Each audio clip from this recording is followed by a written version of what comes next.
Hey, sometimes it happens that we can't get warm water from the shower anymore.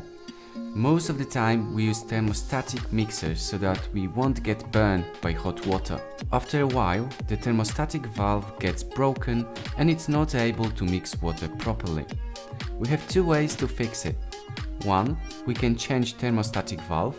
2. We can change the whole mixer. If you find a cheap valve and your mixer still looks fine, then you should change the valve.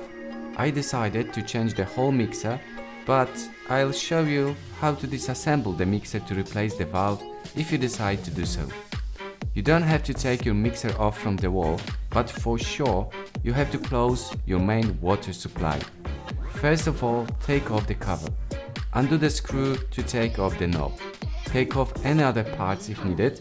It depends what kind of mixer you have.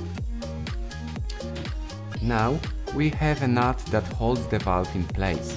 You might use a socket wrench to undo it, but I didn't have one.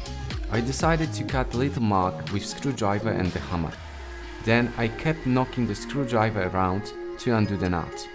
Once it's gone, you can take thermostatic valve off. You can try to disassemble it as well to clean, but probably it won't help. Now you can fit new valve and fasten the nut back again. Add the knob, cover and open the main water supply. Hopefully you will be able to enjoy properly mixed water for next few years. Sometimes it's hard to find a proper valve, so try to compare the look of it and dimensions using caliper. In my case, the price of the valve was nearly the same as new shower set, so there was no point to change the valve alone, but it depends, and of course the choice is yours. Stay hot and good luck!